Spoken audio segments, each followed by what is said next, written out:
Bismillahirrahmanirrahim. Innal hamdalillah nahmaduhu wa nasta'inuhu wa nastaghfiruh wa na'udzu billahi min shururi anfusina wa min sayyiati a'malina. Man yahdihillahu fala mudhillalah wa man yudlilhu fala hadiyalah. Wa asyhadu an la ilaha illallah wahdahu la syarikalah wa asyhadu anna Muhammadan 'abduhu wa rasuluh. Amma ba'd. Rabbi shrah li sadri wa yassir li amri wahlul 'uqdatam min lisani yafqahu qawli. Rabbi zidni ilma warzuqni fahma. Allahumma inna nas'aluka ilman nafi'a wa rizqan tayyiba wa amalan mutaqabbala. Assalamualaikum warahmatullahi wabarakatuh. Apa khabar jemaah muslimah kita pada pagi ini di Masjid Al-Muttaqin? Sihat semuanya? Saya harap semua dalam keadaan yang sihat sejahtera hendaknya. Dan bagaimana kita pada pagi ini? Sudah bersedia untuk ikuti pengajian kitab kita? Kitab apa? Pengajian kitab Jami'ul Ulum Al-Hikam kita. Okey. Jadi kalau sudah bersedia, alhamdulillah dengan kitab masing-masing kan. Kalau tidak ada kitab, mungkin ada buku catatannya ya untuk mencatat setiap yang akan kita bincangkan pada pagi ini. Dan alhamdulillah muslimah, pada pagi ini kita akan menyambung perbincangan hadis kita pada minggu lepas. Okey, siapa dengan kita pada pagi ini? Kita ada siapa ni Ustaz Muslim? Ustaz Muslim lah. Ustaz Muslim kat belakang tabir. Okay, kita ada Puan Sophia kita, alhamdulillah. Okay, kita ada Kak Som, kita ada Azfar, kita ada Kak Zah, Kak Aisyah juga sedang masak sambil belajar, Masya Allah. Hai. Okay, kita ada siapa lagi? Sahara Hassan. Baik, alhamdulillah. Okay, jadi Ustazah nak tanyalah, kita di hadis yang keberapa? Ingat tak? Nanti mungkin Ustaz Muslim boleh tolong paparkan jawapan daripada jemaah kita.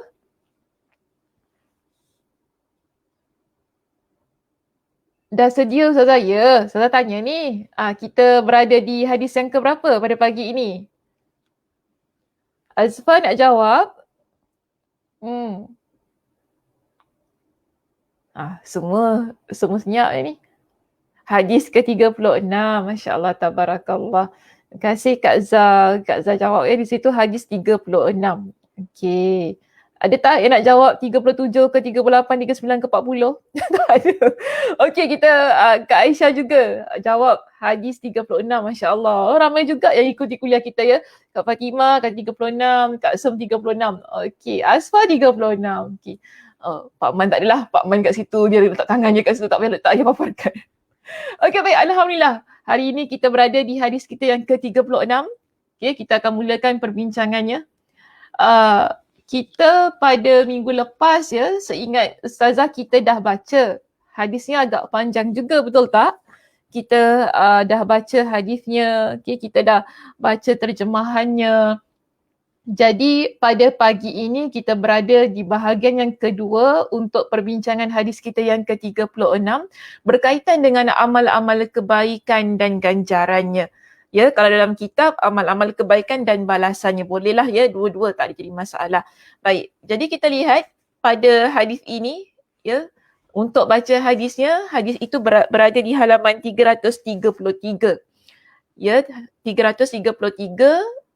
Jika sekiranya siapa yang tidak ada kitabnya, Ustazah paparkan hadisnya terlebih dahulu. Jadi boleh ikuti ya perbincangan kita agar tidak tersesat di pertengahan jalan. Okey, hadisnya yang akan kita bincangkan ialah berkenaan dengan man nafasa an mu'minin kurbatan min kurabid dunya. Nafasallahu anhu kurbatan min kurabi yaumil qiyamah. Wa man yassara ala mu'sirin yassarallahu alaihi fid dunya wal akhirah. Wa man satara musliman satarahu Allahu fid dunya wal akhirah. Wallahu fi auni al-'abdi ma kana al-'abdu fi auni akhihi. Wa man salaka tariqan yaltamisu fihi 'ilman sahhalallahu lahu bihi tariqan ila al-jannah. وَمَا جَلَسَ قَوْمٌ Wa majtama'a qaumun, dalam kitab lain sikit je.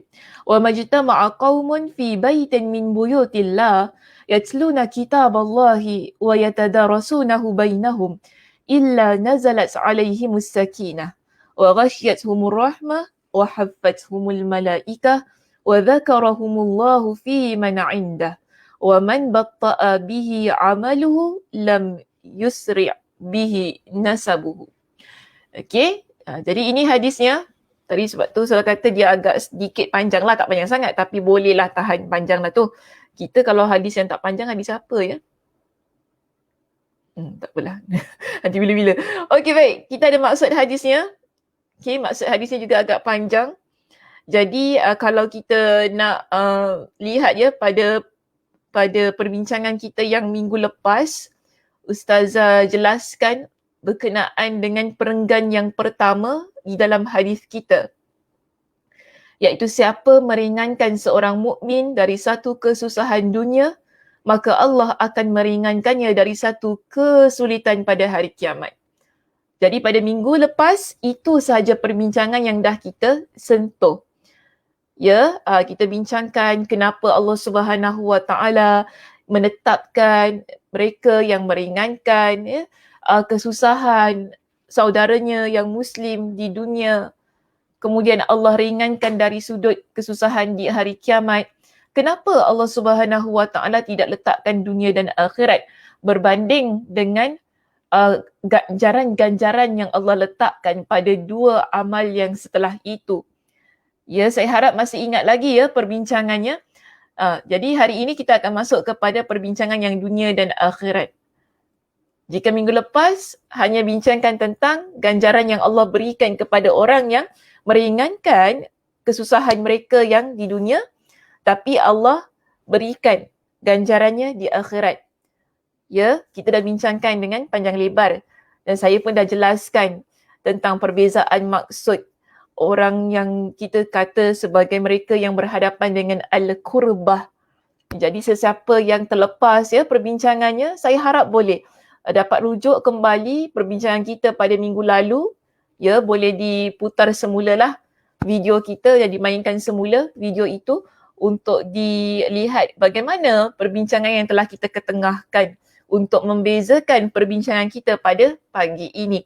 Yang mana perbincangan kita pada pagi ini akan masuk kepada perkataan ataupun sabda Nabi SAW yang berikutnya. Kita akan mula syarah ini pada halaman yang ke-336 ya Muslimah. Yang mana Nabi SAW bersabda, "Wa may yassara 'ala mu'sirin yassarallahu 'alaihi fid dunya wal akhirah." Siapa yang memudahkan orang yang berada dalam kesusahan, maka Allah akan memberikan kemudahan baginya di dunia dan akhirat. Okey? Jadi Allah akan berikan kemudahan baginya di dunia dan akhirat. Beza kan dengan yang minggu lepas.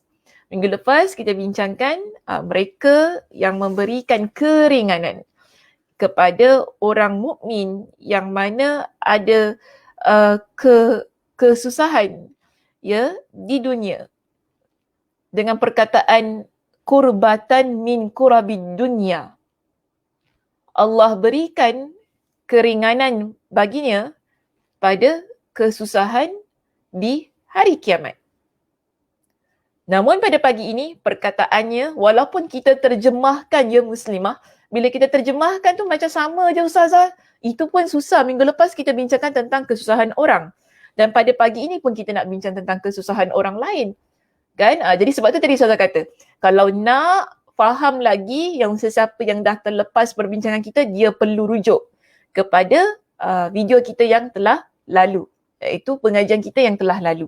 Okey, jadi pada pagi ini kita juga masih lagi nak bincangkan tentang kesusahan yang dihadapi oleh orang lain. Dengan satu perkataan yang sedikit berbeza, Nabi kata apa? Mayyassar. Siapa yang memudahkan. Okey, mayyassar. Siapa yang memudahkan. Ala mu'sirin. Orang yang berada dalam kesusahan. Yassarallahu alaihi. Maka Allah akan memberikan kemudahan bagi dia. Fid dunya wal akhirah.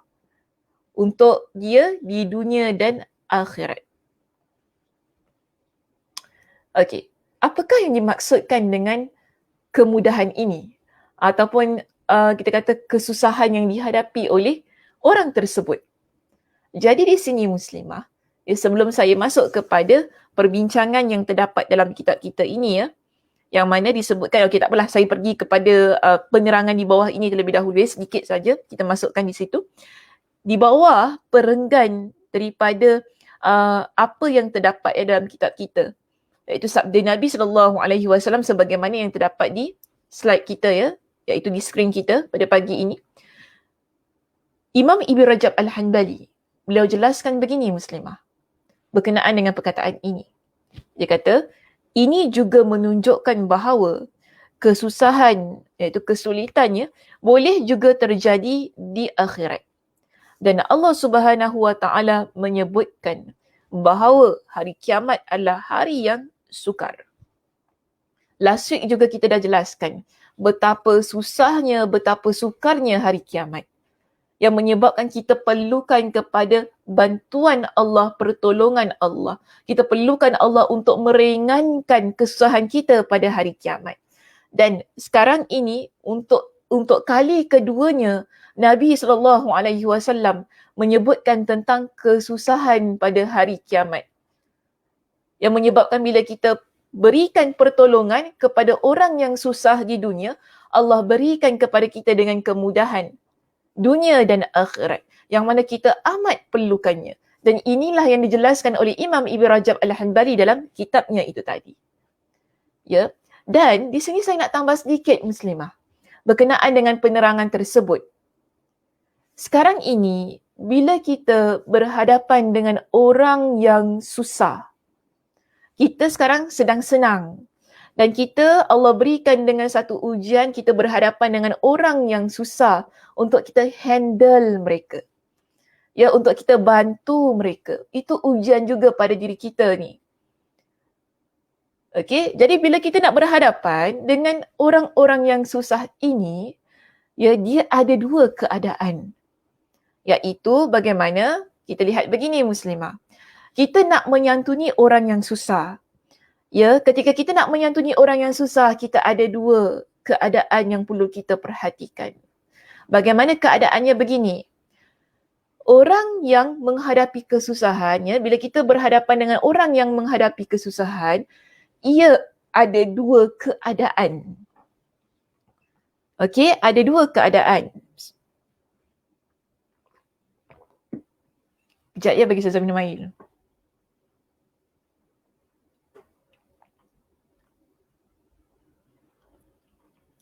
Okey, kita ada dua keadaan, iaitu yang berkaitan dengan hak pribadi kita atau hak orang lain. Penerangan ini tidak ada dalam kitab ya. Saya ambil daripada penerangan dalam kitab yang lain. Okey, saya ambil penerangan ini dalam kitab yang lain. Jadi ini sebagai nilai tambah kepada apa yang ada dalam kitab kita, untuk kita lebih fahami dan untuk kita lebih kuat lagi lah bagaimana kita ni nak menyantuni orang yang betul-betul susahnya yang sedang kita hadapi. Jadi bila orang itu susah, bila orang itu susah, kita berhadapan dengan dia, kemungkinan ada dua keadaan. Satu, kesusahan dia itu adalah berkaitan dengan hak pribadi kita. Okey, mungkin kita ada pinjamkan dia duit, ini kita kata hak pribadi kita. Ataupun kita pinjamkan dia barang, itu hak pribadi kita. Okey, ataupun mungkin dia ada benda-benda lah yang dia nak settlekan dengan kita. Maknanya orang itu susah, kesusahan dia ada kaitan dengan kita. Itu maksud yang pertama. Bila kita pergi kepada maksud yang kedua ataupun keadaan yang kedua, orang yang susah ini yang datang kepada kita ataupun kita datang kepada dia, dia dalam keadaan susah. Tapi kesusahan yang dia hadapi berkaitan dengan hak orang lain. Dia tak ada kena-mengena dengan kita. Okey, boleh faham ya Muslimah? Saya harap faham di sini. Dia berhadapan dengan hak orang lain yang mana kita ni nak tolong dia. Dia begitu. Tapi kalau yang pertama tadi, dia ada kaitan dengan kita. Kesusahan dia ada kaitan dengan kita, mungkin kita pinjamkan dia duit, kita nak minta balik duit kita daripada dia, dia sedang dalam keadaan susah. Ataupun mungkin ada barang-barang lain yang kita pinjamkan kepada dia, dia tak mampu untuk kembalikan kepada kita. Kerana dia ada something lah di situ yang menyebabkan dia susah untuk tunaikan apa yang menjadi hak peribadi kita yang dulunya kita berikan kepada dia. Okay, ini keadaan yang pertama. Kalau keadaan yang kedua, orang yang kita berhadapan dalam keadaan susah itu tadi dia ada masalah dengan orang lain. Jadi bagaimana kita nak berhadapan dengan kedua-dua situasi ini? Okay, jadi sebab itu kita lihat begini. Kalau ia berada pada tempat yang pertama tadi, berkenaan dengan hak peribadi kita, maka di sini terbaik bagaimana kita nak menyantuni orang itu tadi.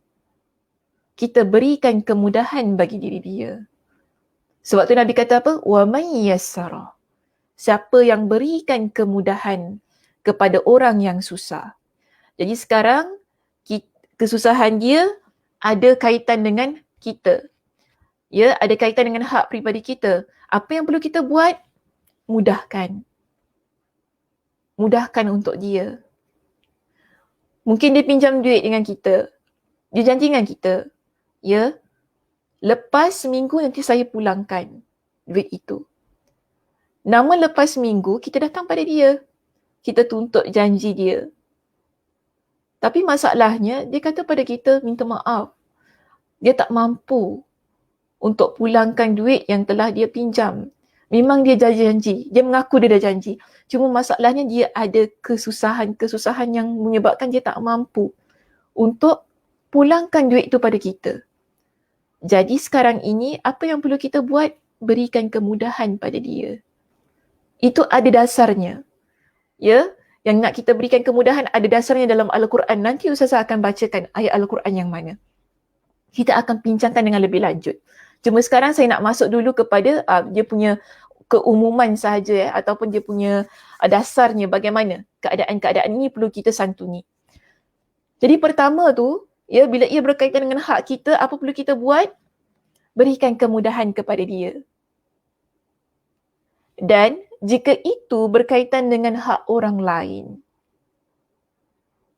yang mana dia datang pada kita, dia sedang susah, ataupun kita tiba-tiba datang pada dia, kan, kita sembang-sembang dengan dia, dan dia dalam keadaan yang susah. Dia ceritakan bahawa dia ada kesusahan, yang mana itu melibatkan hak orang lain. Kita ada pilihan, sama ada untuk bantu ataupun tidak. Kita ada pilihan yang berkaitan dengan hak orang lain itu. Mungkin kita nak bantu untuk lunaskan hutang dia, ataupun kita nak bantu bagi separuh sahaja, ataupun kita nak bantu daripada sudut yang lain lah. Ya, daripada sudut lain tu berikan dia keringanan sedikit, kan, berikan dia benda-benda yang lain. Mungkin contoh kita kata, tak apa, aku ni sebenarnya tak ada duit ni, tapi aku boleh bantulah, mungkin aku jual, kan, barang aku ada ni, memang aku tak nak lagi dah jubah ni, contoh macam tu kan. Kita katakan, jubah ni aku belum pakai lagi. Dia kata, abaya ni, kita cakap dengan kawan kita lah, mungkin kawan kita dalam keadaan yang susah. Okay, kita sekarang tak mampu nak bantu dia dari sudut nak beri duit dan sebagainya. Tapi kita kata pada dia, kan, aku ada barang ni, baju tu, abaya ni, yang aku beli dengan harga $300. Yang mana aku belum pakai lagi.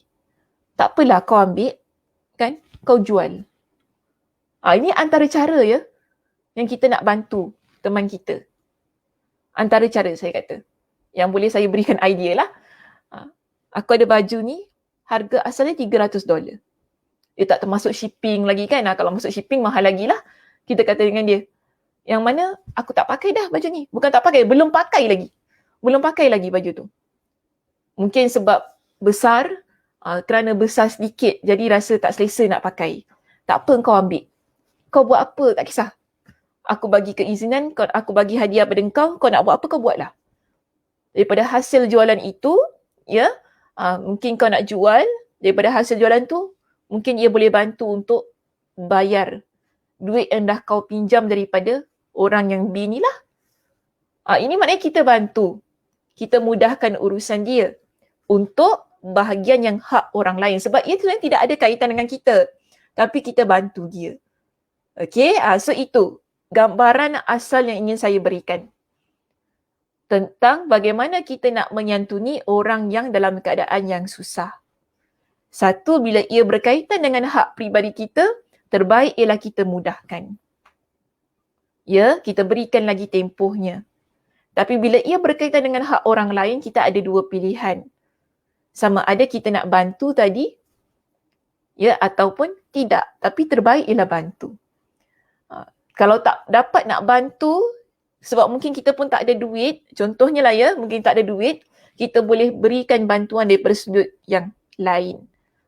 Supaya dia tu dipermudahkan daripada kesusahan dia.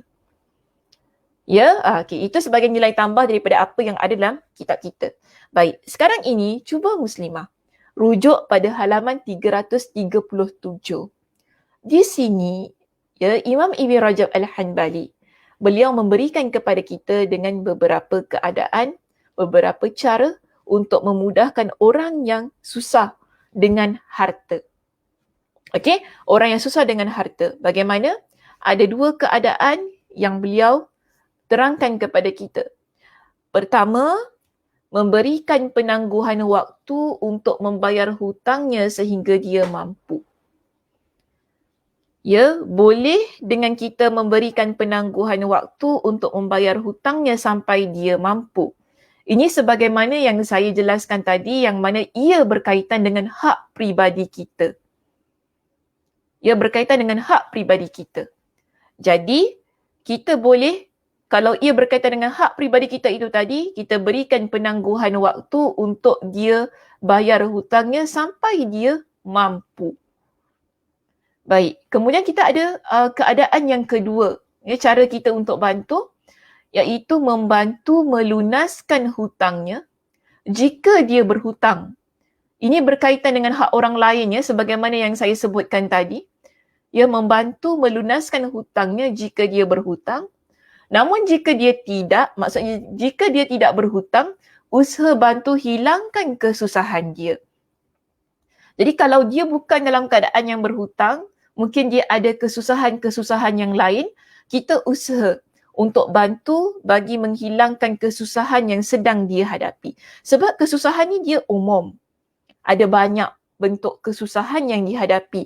Cuma bila kita rujuk dalam syarah kitab-kitab syarah berkenaan dengan hadis ini, kebiasaannya para ulama ketika mereka mensyarahkan tentang mayyasara ini, mereka lebih cenderung untuk meletakkan kesusahan itu daripada sudut hutang piutang. Ya, mereka lebih cenderung untuk meletakkan syarah hadis ini kepada hutang piutang. Namun bagi saya, kesusahan itu dia boleh dilihat daripada pelbagai sudut. Tak semestinya tentang hutang. Sebab kalau kawan kita susah, adik-beradik kita susah, kan? Ataupun sesiapa sajalah di kalangan orang di sekitar kita yang susah. Dia tak semestinya berkaitan dengan wang ringgit. Tentu ada berkaitan dengan hal-hal yang lain. Sebab itu bila kita rujuk di sini berkenaan dengan kaedah ataupun cara yang kedua itu, disebutkan kita bantu lunaskan hutangnya jika dia berhutang, tapi jika tidak, maknanya kalau bukan ia berkaitan dengan hutang, kita usaha untuk bantu hilangkan kesusahannya yang bukan berkaitan dengan hutang. Dia begitu, ya, caranya yang telah dijelaskan oleh para ulama berkenaan dengan hal ini. Jadi apakah dalil yang boleh kita rujuk berkenaan dengan cara-cara yang telah diketengahkan oleh Imam Ibn Rajab Al-Hanbali itu tadi? Sebab bila kita sebutkan berkenaan dengan cara-cara ini, dia bukan berdasarkan apa yang kita rasa. Ya, Muslimah, alah ustazah senang-senang je kita ni nak bagi orang tu lari daripada hutang dia. Mungkin ada kalangan Muslimah kita marah kan, ustazah saya ni cari duit ustazah siang malam. Dia datang nak pinjam duit dengan saya bagi duit dekat dia. Dia janji dengan saya nak bayar hutang dia, kan, lepas seminggu. Dah tu dia kata tak boleh nak bayar. Dan senang-senang je saya nak bagi dia lepas, ikut kepada kaedah yang pertama ustazah kata tu tadi.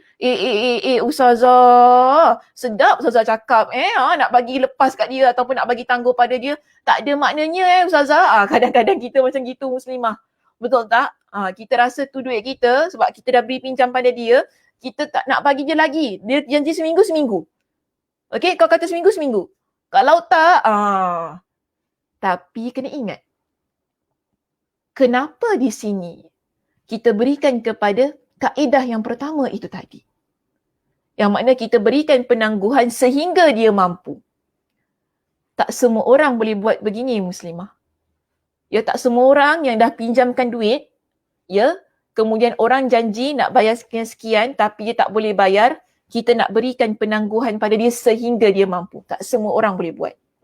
Tetapi kena ingat, itulah yang Allah perintahkan kepada kita dalam Al-Quranul Karim. Ada dalilnya dalam Al-Quran yang Allah perintahkan kepada kita. Maknanya di sini bukan saja-saja kaedah ini dibuat oleh Imam Ibn Rajab Al-Hambali ataupun saya saja-saja nak cakap ni. Okay, sebab tu relax dulu, jangan marah. Bukan saja-saja saya nak cakap tentang hal ini. Ini bukan apa yang dibuat oleh manusia tetapi Allah yang tetapkan dalam Al-Quran. Apa dalilnya? Kita lihat begini, Muslimah.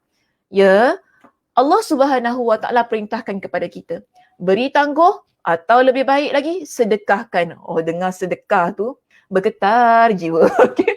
Bergegar jiwa. Ni kan nak bagi sedekah, aku dah pinjamkan dia 1,000 kot. Macam gitu kan. Nak sedekahkan, tapi kita lihat apa yang Allah Subhanahu Wa Taala sebutkan dalam Al-Quranul Karim berkenaan dengan hal ini. Allah kata begini, Muslimah. Ya, wa in kana dhu usratin fanaziratun ila maisarah. Dan jika orang yang berhutang itu dia sedang mengalami kesempitan hidup, maka berilah tempoh sehingga dia lapang hidupnya. Ini perintah Allah. Ya, jika orang yang kita berikan hutang kepada dia, kemudian ya, bila kita nak tuntut hutang itu, dia betul-betul ni, Muslimah, ni betul-betul ya, bukan main-main. Ni macam cerita Piramli lah pula. Ni betul-betul lah, bukan main-main, bukan cobaan. Okay? Ini betul-betul. Maknanya dia betul-betul susah sekarang dalam hidup dia ni. Dia memang tak mampu nak bayar hutang dia. Apa kata Allah dalam ayat ini? Allah kata beri tempoh pada dia sehingga dia mampu untuk bayar.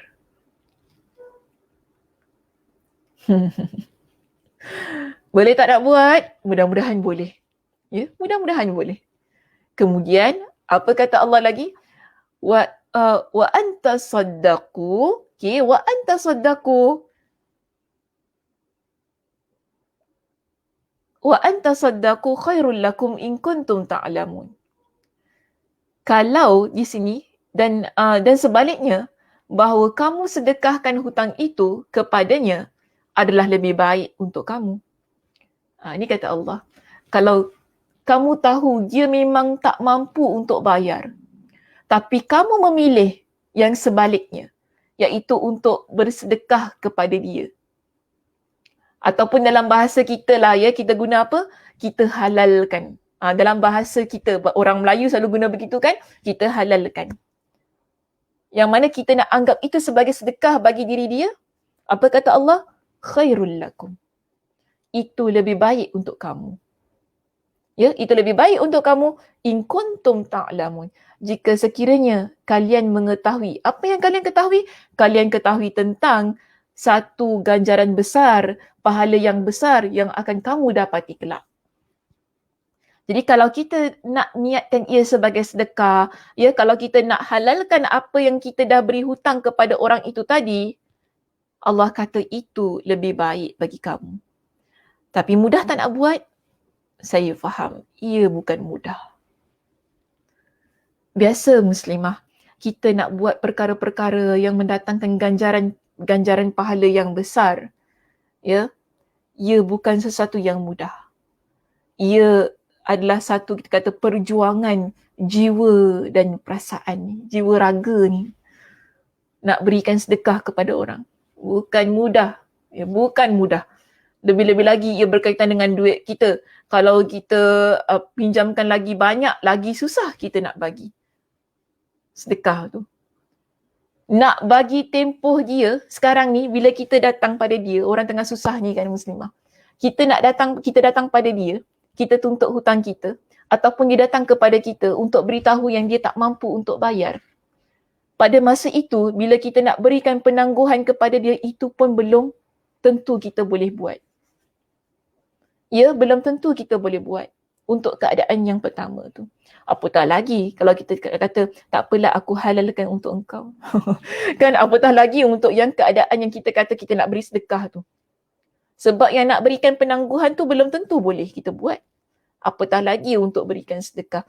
Tapi Allah kata itulah yang terbaik. Kalau kita boleh buat, Masya Allah, tabarakallah. Tepatlah itu. Yang Nabi kata apa? Wa man yassara. Siapa yang memudahkan. Ya, siapa yang memudahkan orang yang dalam keadaan kesusahan.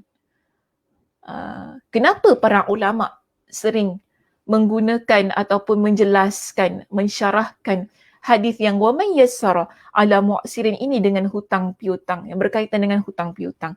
Sebab itulah perkataan yang Allah gunakan dalam Al-Quranul Karim. Allah guna perkataan apa? Dhu usratin.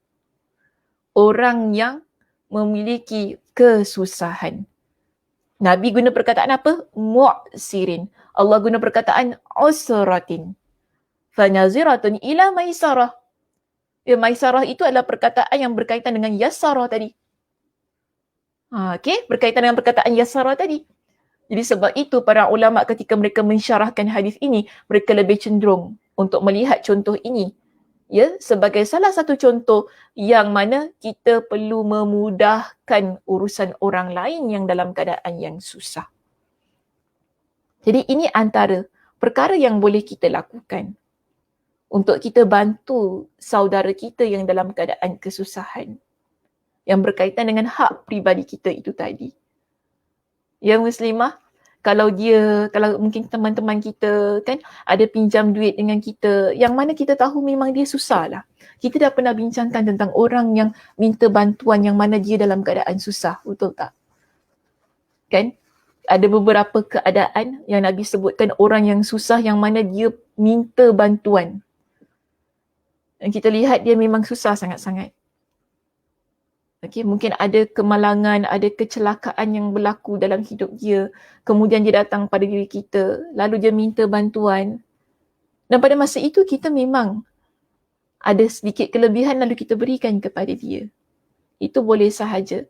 Tapi kadang-kadang ya, orang yang susah ni muslimah, kita kena faham. Bila mereka susah yang betul-betul ya, bukan susah yang buat-buat ni. Okey, susah yang betul-betul. Sebab nanti timbul pula soalan kan, susah, habis orang tu dia sengaja je bedek-bedek dia susah. Itu memang lain ceritanya lah. Tapi sekarang yang kita bincangkan, ya, orang yang betul-betul susah. Orang yang betul-betul susah. Yang mana dia bukan scam lah, sebab sekarang ni banyak scam muslimah, betul tak? Scammer kita panggil. Kan dia suka bedek-bedekkan kita, dia kata dia susah lah apa, minta bantuan dan sebagainya kan.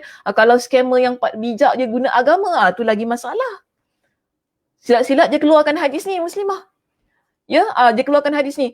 Ingatlah wa man yassara. Kita pun ya Nabi kata gitu, aku kena mudahkan. Tapi kadang-kadang kita kena check dulu keadaan dia. Betul ke tidak dia susah ni? Kan memang dia nak scam kita. Semua orang dah terkena dengan dia. Ada juga keadaan-keadaan yang semikian. Tapi untuk hadis yang kita bincangkan pada pagi ni, dia bukan tentang scammer tu tadi. Bukan orang yang nak scam kita, bukan. Tapi orang yang betul-betul dalam keadaan yang susah dan kita tahu memang dia susah. Lalu kita pada satu saat kita tolong dia, kita bantu dia, yang mana kita pinjamkan duit kita pada dia. Ya, dia pada masa itu, dia janji pada kita nak bayar sekian. Tapi bila tiba masanya, dia memang tak mampu untuk bayar. Maka di sini bagaimana kita nak menyantuni orang yang sedemikian? Gunakan cara yang Allah Subhanahu Wa Taala perintahkan kepada kita dalam surah Al-Baqarah ayat 282 ini. Allah kata kalau dia tak mampu, maka engkau mudahkan untuk dia. Berikan tempoh bagi dia pada satu tempoh yang mana dia boleh bayar. Yang biasa kita katakan tak apalah. Ya, kalau ada duit bayar. Kita guna ayat sedemikian kan biasanya kita ni. Tak apalah kalau nanti ada satu keadaan yang mana mudah, ya, yang mana boleh bayar, bayarlah. Tapi kalau Kalau tak mampu juga, datang sekali lagi kepada saya, nanti saya tengok macam mana saya nak buat. Gitulah keadaan kita. Kita menyantuni kan. Jangan kita marah-marah kan, macam macam Along lah pula kan, ketuk pintu rumah orang, maki-maki orang kan, malukan dia depan isteri dia, malukan dia depan suami dia, malukan depan anak-anak dia. Ada orang begitu, Muslimah. Ya, ada orang begitu keadaan dia. Ini tak, kita kata tak beradab. Betul. Betul. Orang pinjam duit dengan kita. Ya, betul. Saya kata, ia satu benda yang tadi saya sebutkan, kita kerja siang malam cari duit ni bukan mudah. Ya, bukan mudah. Orang pinjam duit dengan kita, senang-senang kita bagi duit pada dia. Tapi bila sampai masanya dia tak mampu nak bayar. So sekarang ni, apa yang perlu kita buat? Pergi rumah dia, ketuk pintu rumah dia, maki-maki dia supaya jiran semua dengar yang dia tu pinjam duit, begitu. Kita ni orang yang beriman, Muslimah. Kena ingat. Kita orang yang beriman, kita ada agama. Kita ada Nabi yang tunjukkan kepada kita cara yang betul. Kita ada Allah, kena ingat. Kita ada Allah yang tunjukkan kepada kita cara yang betul. Bila kita pinjamkan orang duit, bagaimana kita nak collect balik duit itu? Ada cara dia. Ada adab dia. Itu pentingnya kita jadi orang yang beragama. Bukan orang pinjam duit dengan kita, kita pergi rumah dia, pekik-pekik depan pintu rumah dia. Kau pinjam duit aku, bukan main lagi. Ya, kita pekik-pekik kan. Bukan main lagi ya, masa nak minta, buat muka kesian. Kau tak malu ke dengan laki kau, dengan anak-anak kau? Pekik satu flat, Muslimah, suara kita. Kita minta duit tu. Tahu itu hak kita. Betul, itu hak kita. Tapi kena ingat, orang lain ada maruah. Kita dah bincangkan pada hadis yang ke-35. Jangan sesekali kita menjatuhkan maruah orang lain. Sebab duit, kita jatuhkan maruah orang lain ni sekarang ni. Kita caci maki dia. Kita hina dia. Anak dia ketakutan dalam rumah. Menggigil sebab dengar suara kita yang satu flat tu. Agaknya sampai langit ke-7 tu. Suara tu. Sebab apa kita minta hutang dengan kawan kita yang tak mampu nak bayar hutang tu tadi? Ingat, adab kita mana? Mana adab kita? Itu bukan caranya bila kita nak collect duit kita. Yang kita kata, itu hak saya, Ustazah. Sukati saya lah nak minta duit macam mana. Betul? Sukati awak nak minta duit tu macam mana caranya. Tapi, ikut cara yang telah ditetapkan dalam Al-Quran. Ikut cara sebagaimana yang Nabi SAW ajarkan kepada kita. Santuni orang itu dengan sebaik-baiknya. Akhlak kita bagaimana? Ya, akhlak kita bagaimana? Ketika kita nak tuntut hutang kita itu tadi. Sebab tu kita belajar pada pagi ini, Muslimah. Tentang kita nak mudahkan urusan orang lain. Ya, ia memerlukan akhlak. Ia memerlukan adab, ia memerlukan kepada ilmu.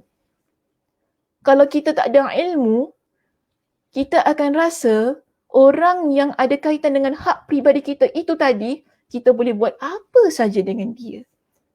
Betul tak? Kita boleh buat apa saja dengan dia. Kita boleh pijak maruah dia. Kita boleh buat apa sajalah dengan dia sebab kita rasa itu hak kita. Tapi kena ingat, Allah pesan pada kita. Permudahkan. Berikan tempoh pada dia. Ya, berikan tempoh pada dia. Tapi, kalau betul-betul dia tak mampu, kalau kita dapat sedekahkan, kita dapat halalkan, itu lebih baik. Itu lebih baik. Kadang-kadang yang Muslimah, saya nak cakap terus teranglah begini. Kita, kalau orang pinjam duit kita kan, bila dia meninggal dunia, terbaik halalkan sahaja. Jangan tuntut sebenarnya. Terbaik halalkan. Ya. Habis Ustazah, kalau dia pinjam 10,000 kat saya nak halalkan. Kan? Dia pinjam 10,000 nak halalkan. Macam tu. Senang-senang. Saya tuntutlah dengan waris dia. Persilakan. Tuntutlah. Tapi ingat, jangan gaduh. Jangan jatuhkan maruah. Arwah. Kan? Yang sudah meninggal. Di hadapan anak-anak dia. Jangan bapak engkau pinjam duit dengan aku lah. Dulu kita keluarkan semua. Ni adab kita. Nak minta cara baik.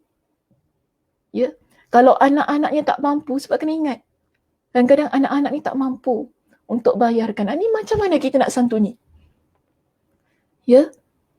Tak apalah kalau kita rasa tak apalah nak. Kalau boleh bayar sikit-sikit pun tak apa. Acik okey. Gitu cara kita Muslimah.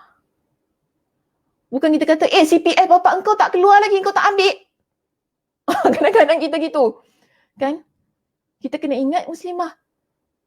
CPF yang keluar tu, daripada si mati tu, kan? Bukan untuk nak bayar kita punya hutang seorang. Mungkin ada keperluan-keperluan lain yang digunakan oleh pihak waris untuk settlekan. Kadang-kadang kita cakap senang Muslimah. Betul, kita cakap senang. Habis CPF bapak kau buat apa? Buat joli. Kau nak buat apa? Bayarlah hutang aku. Kita ni kadang-kadang susah kita ni. Cakap sedap mulut kan. Kita rasa duit orang ni turun daripada langit. Banyak beribu-ribu berkepuk-kepuk. Kita rasa sedemikian. Kita tak pernah nak fikir kesusahan orang lain. Sebab tu Nabi kata, Nabi gunakan wa may yassara. Nabi gunakan perkataan itu mudahkan. Kalau kalian dapat halalkan, dapat jadikan ia sebagai satu bentuk sedekah, itu lebih baik untuk akhirat kita, untuk kehidupan kita. Tapi saya faham ia bukan mudah. Tak semudah kita belajar pada pagi ini.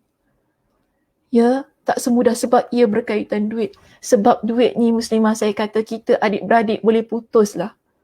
Kan? Boleh putus pertalian adik-beradik sebab duit. Saya tak bohong saya kata ni. Saya rasa semua Muslimah yang hadir kuliah ni tak menafikan apa yang saya kata.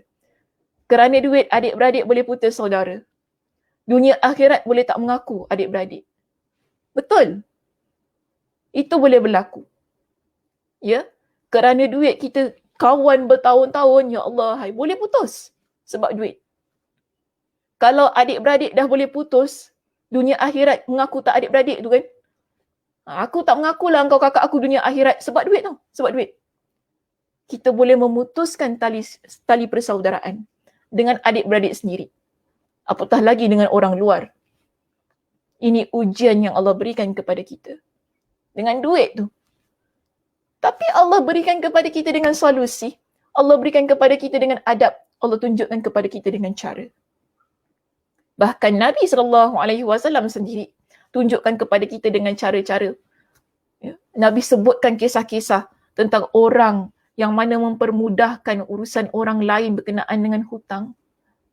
Nabi ada ceritakan kepada para sahabat tentang orang yang mana hidup dia seorang peniaga tau, Muslimah. Okey, tajirun. Seorang peniaga yang mana bagaimana cara hidup dia? Dia biasa memberi pinjaman hutang kepada orang lain. Ni bukan alung. Okey, ni bukan alung. Tapi hidup dia, antara amalan dia. Okey, antara amalan dia ialah dia biasa beri pinjaman hutang kepada orang lain. فَإِذَا رَأَى مُعْسِرًا, jika dia melihat orang yang dalam kesusahan, Nabi kata, قَالَ لِفِتْسِيَانِ. Lifitsyani lah orang yang pembantunya lah, orang yang dia suruh untuk collect hutang ni kan. Dia kata apa? Tajawazu anhu. Bebaskanlah mereka. Semoga Allah membebaskan kita. La'allallahu ayyatajawaza anna. Dia kata begitu kepada pembantunya yang collect duit ni. Dia tak kata pergi sembah rumah dia tu dengan cat merah. Kalau dia tak bayar, okey, pagar, kunci pintu rumah dia. Kalau dia tak bayar, maki dia biar dia malu, biar dia takut gertak sikit. Dia tak kata gitu kepada pembantu dia. Tapi dia kata apa kepada pembantunya? Tajawazu anhu la'allallahu an yatajawaza anna. Ya, dia kata gitu. Bebaskanlah mereka. Semoga Allah membebaskan kita dari dosa-dosa. Apa kata Nabi? Fatajawazallahu an. Nabi SAW bersabda tentang orang ini, maka Allah pun membebaskannya. Allah mengampuni dosa-dosa dia. Gitu caranya Muslimah. Gitu caranya. Ini contoh yang Nabi SAW berikan kepada kita. Nampak bagaimana orang itu? Ya, dia biasa pinjamkan duit pada orang ramai. Tapi kalau dia lihat orang itu betul-betul susah, tak mampu nak bayar, dia kata kepada pembantunya apa? Dah sudah, bebaskan sahaja. Biarkan sahaja. Ya, moga-moga Allah bebaskan kita. Itu dia jadikan apa tahu Muslimah? Dia jadikan itu sebagai amal soleh dia. Dia jadikan itu sebagai amal soleh dia. Yang mana amal soleh tersebut akan menghapuskan dosa-dosa dia. Masya Allah, tabarakallah. Apa ramai orang macam ini? Susah. Boleh. Kita boleh jadi begitu. Masing-masing tahulah ya diri masing-masing bagaimana. Masing-masing tahu diri masing-masing bagaimana. Tapi kalau kita mampu Muslimah untuk jadi orang yang begini, Masya Allah, tabarakallah saya kata. Ada banyak ruang, ada banyak ganjaran yang Allah berikan kepada kita. Ya, ada banyak ganjaran yang Allah berikan kepada kita. Ya, contohnya dalam hadis yang lain, apa kata Nabi SAW? Allah selamatkan ya kita dari kesusahan di hari kiamat. Allah selamatkan kita daripada kesusahan daripada hari kiamat. Kalau tadi dalam hadis yang kita baca pada pagi ini, kita kata apa? Allah berikan kemudahan kepada kita pada hari kiamat. Tetapi untuk hadis yang akan saya baca ini, Nabi kata apa? Allah selamatkan. Bukan hanya setakat Allah permudahkan, tapi Allah selamatkan kita ya daripada kesusahan pada hari kiamat. Apa kata Nabi? Man sarrahu ayyunjiyahu Allahu min kurabi yaumil qiyamah falyunaffis an mu'sirin aw yada'anhu. Siapa ingin diselamatkan Allah dari kesusahan hari kiamat, maka hendaklah dia meringankan kepada orang yang kesusahan atau menghilangkan kesusahan dari dia. Kita sekarang ni Muslimah, kita nak orang selamatkan, kita nak Allah selamatkan kita dari kesusahan pada hari kiamat. Jadi apa perlu kita buat? Kalau kita nak Allah selamatkan kita daripada kesusahan pada hari kiamat, yang dah kita bincangkan dah pada minggu lepas, bagaimana kesusahan hari kiamat itu adalah kesusahan yang begitu dahsyat, teramat-amat dahsyat, sehingga orang tak sanggup untuk berhadapan. Dan kita hanya perlukan pada masa itu adalah bantuan dan pertolongan Allah. Ya, bagaimana kita nak dapatkan bantuan dan pertolongan Allah sehingga Allah dapat selamatkan kita dari kesusahan pada hari kiamat? Falyunaffis an mu'sirin aw yada'anhu. Itu kata Nabi. Maka hendaklah dia meringankan kepada orang yang kesusahan atau menghilangkan kesusahan darinya. Begitu keadaannya. Mudah tak? Caranya nampak mudah. Okey, caranya nampak mudah. Mudahkan keadaan orang lain, hilangkan kesusahan dia, Allah akan selamatkan kita daripada kesusahan di hari kiamat. Dan kena ingat Muslimah, Allah bukan hanya mudahkan urusan kita, ya, Allah bukan hanya mudahkan urusan kita di hari kiamat, Allah bukan hanya selamatkan urusan kita di hari kiamat, tetapi dalam sebuah hadis yang lain, apa kata Nabi? Nabi SAW beritahu kepada kita, orang yang begini mereka akan mendapat naungan Allah pada hari kiamat. Ya, mereka akan dapat naungan Allah pada hari kiamat. Apa kata Nabi? Man anzara mu'siran aw wada'a anhu. Siapa menangguhkan orang susah atau membebaskannya dari hutangnya, maka Allah akan menaunginya dalam naungannya di hari kiamat. Allah akan beri kita naungan. Naungan ni boleh kita kata sebagai perlindungan lah. Ya, perlindungan. Perlindungan Allah pada hari kiamat. Ini yang amat kita perlukan di hari kiamat kelak. Jadi Nabi SAW mengingatkan kepada kita dengan banyak ganjaran. Bagi mereka yang memudahkan urusan orang lain, antaranya memudahkan urusan mereka yang susah dan mereka yang berhutang dengan kita. Ya begitu. Yang mana bagi saya ia bukan perkara yang mudah sebenarnya. Kita nak mudahkan sesuatu yang bukan mudah bagi diri kita. Sebab tu tadi saya kata ia menuntut sesuatu yang dipanggil sebagai kekuatan jiwa untuk melakukannya. Seikhlas-ikhlasnya untuk melakukannya. Bukan mudah. Namun kalau dapat lakukan, Masya Allah tabarakallah, anda seorang muslimah yang hebat. Amat hebat. Ya, sebab apa? Setiap kebaikan yang kita buat, ia pasti ada ganjarannya. Tak kiralah kita buat kebaikan itu kepada siapa. Tak kira. Muslim ke, non-Muslim ke, kan? Dia tu mungkin kita kata, Ustazah dia tu bedek-bedek lah Ustazah. Sudahlah. Kadang-kadang ingat, ya, kadang-kadang ada kan juga muslimah kita ni. Contoh saya katakan, ada orang dia susah, dia minta sedekah. Kita kadang-kadang fikir, dia ni main-main ke, betul-betul ke nak kenakan aku. Kita fikir macam tu kan dalam hati sebelum kita nak bagi. Kita pun bagi. Kita bagi duit kita pada dia. Tok-tok kalau kita kata, asal kau bagi duit kat dia? Dia tu penipu tau. Ramai orang dah kena dengan dia. Pada masa tu apa kita nak buat? Nak marah? Nak maki balik? Kita nak buat apa? Kalau kita dapat ikhlaskan, itu terbaik. Tak apalah. Itu antara dia dengan Allah Subhanahu Wa Taala. Yang penting kita ni, kita yang dah berikan tadi, yang kita niat nak mudahkan urusan dia, nak bantu tadi kan, sudahlah. Mudah-mudahan kan Allah berikan pahala pada diri kita. Itu yang kita hendak. Itu yang kita hendak. Lalu kita jadikan ia sebagai pengajaran lah. Kan? Mudah-mudahan tak terkena lagi. Begitu keadaannya. Tapi namun kalau kita nak marah, nak mengukit, kan? Nak cela-cela, jangan. Elakkan. Ya, elakkan. Daripada kita nak dapat pahala, kita dapat benda lain nanti. Okay? Baik. Itu saja muslimah perbincangan kita untuk pagi ini. Ya, mudah-mudahannya untuk hadis Nabi itu tadi, ia dapat sedikit pencerahan daripada apa yang dah kita bincangkan itu.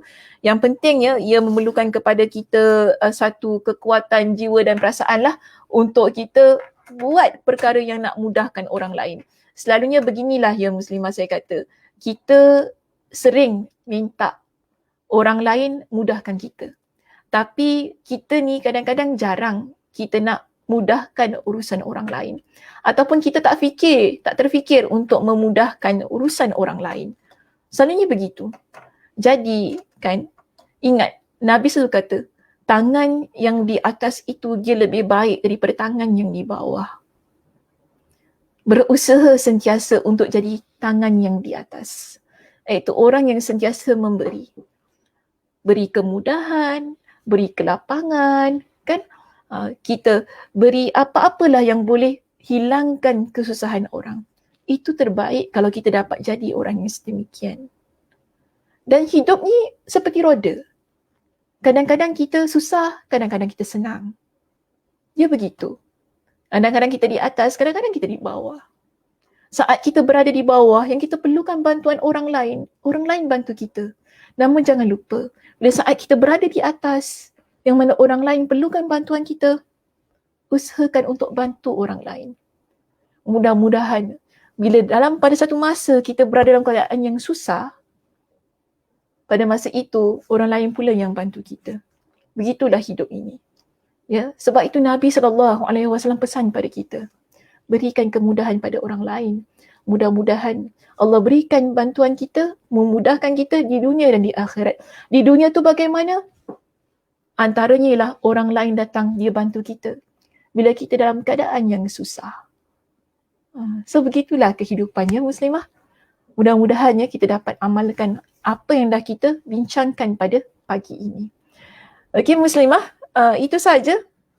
Saya kira tidak ada soalannya di sini. Ada apa-apa soalan yang ingin diajukan?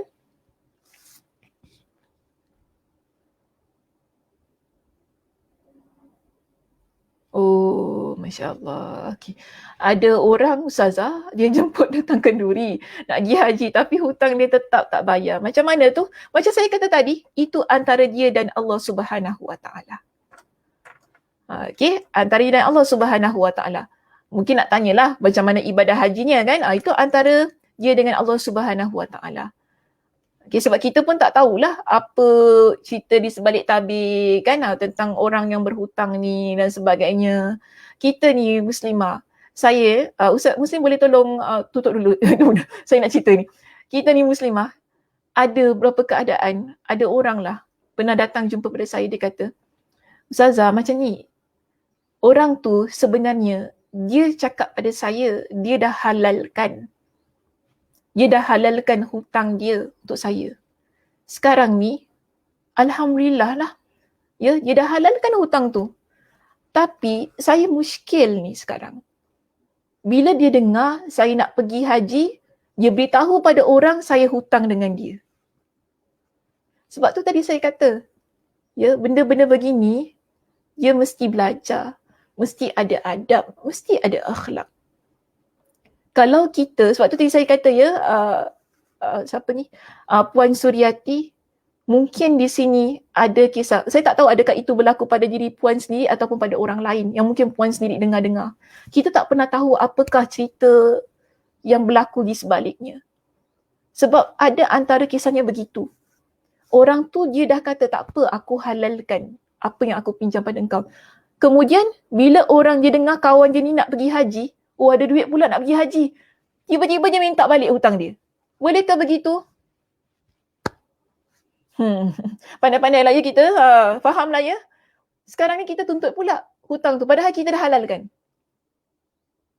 Ingat ya, kita dah halalkan. Jangan jadi sebagaimana orang yang mana dia dah ludah, dia jilat balik lidahnya. Dia jilat balik ludahnya. Jangan jadi sebegitu. Kita beritahu pada orang ramai, orang tu hutang dengan saya tak bayar lepas tu pergi haji. Padahal kita dah kata dah dengan dia. Kita dah halalkan. Kenapa kita musnahkan satu pahala yang begitu besar Allah beri pada kita? Kenapa begitu sekali kita ni Muslimah? Ini pengajaran untuk diri kita juga ya. Kalaupun betul lah kita kata, orang tu hutangan kita dia belum bayar lagi. Kemudian memang rezeki dia. Kita tak tahu. Mungkin dia pergi haji, ada orang sponsor dia. Dia dapat sponsor daripada orang lain. Wallahu a'lam kan. Namun betul dia ada hutangan kita. Kita tak pernah tahu macam mana keadaan orang tu dia kumpul duit untuk pergi haji. Mungkin ada orang sponsor dia, mungkin ada pihak-pihak tertentu gini dan sebagainya. Sabarlah dulu kita ni. Ya? Sabar dulu kita ni. Jangan mudah-mudah kita judge orang kan. Sebab tadi saya kata kita tak pernah tahu apakah cerita di sebaliknya. Pasal kita pun kadang-kadang kita cerita dengan orang tu, cerita dengan orang ni. Kalau orang dah ada hutang dengan kita sudah. Simpan baik-baik. Bagi saya mungkin itu aib dia. Kita dah bantu orang lain tu dah bagus sebenarnya. Ya dah bagus, Alhamdulillah, pahala besar tu kita bantu orang lain. Tapi jangan jadikan bantuan kita ini sebagai sesuatu yang nak kita tunjukkan kepada orang. Kita nak cakap apa pada orang lain sebenarnya. Kita ni bantu orang, kita nak tunjukkan kepada orang lain, aku bantu dia tau, aku bagi dia duit. Kau tahu aku pinjamkan dia duit kau, 50,000. Kita punya 50,000. Tak payah kita nak cakap-cakap. Ya, jadi begitulah keadaan hidupnya kita. Dah bantu orang lain, kita berikan duit pada dia, Alhamdulillah. Simpan. Simpan baik-baik. Ya, simpan baik-baik. Apa yang dah menjadi bantuan kita. Biar jadi amalan antara kita dan Allah Subhanahu Wa Taala. Kemudian nanti bila kita nampak dia pergi haji ke, dia pergi umrah ke apa, sabar dulu kita ni Muslimah. Janganlah kita kata, dah lah pinjam duit, tak bayar pasal pergi umrah. Aku doalah umrah kau tak mabrur. Aku doalah haji kau tu tak diterima Allah. Jangan cakap semikian. Ya. Doakan yang baik-baik untuk orang lain. Mudah-mudahan yang baik-baik juga akan dapat pada diri kita. Itu yang kita hendak. Okay, wallahu a'lam ya. Okay, mudah-mudahan terjawab soalannya. Baik, tadi apa yang apabila wang yang kita bincangkan, kita memberi tempoh untuk beliau melunaskan sampai masa hutang tersebut tidak dapat dilunaskan pada waktunya, perlukah yang memberi pinjaman membayar zakat wang yang diberi pinjaman? dia macam mana ya? Dalam hal ni, duit tu tak ada dengan kita. Duit tu tak ada dengan kita. Bagi saya tak perlulah untuk kita bayar. Ke di sana mungkin ada pendapat yang lain. Wallahu a'lam lah ya. Bagi saya sebab duit tu bukan dengan kita. Bila duit tu bukan dalam simpanan kita, tak perlu untuk kita keluarkan.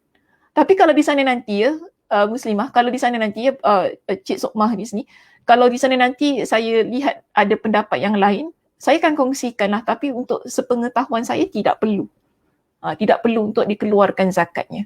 Okey. Tapi kalau di sana adalah pendapat yang lain, insya-Allah pada minggu depan saya akan berikan pencerahan yang lain ya tentang hal ini. Okey. Wallahu a'lam bissawab. Baik, saya rasa itu sahaja untuk pengajian kita pada pagi ini ya. Mudah-mudahan kita di situ saya lihat ada ni.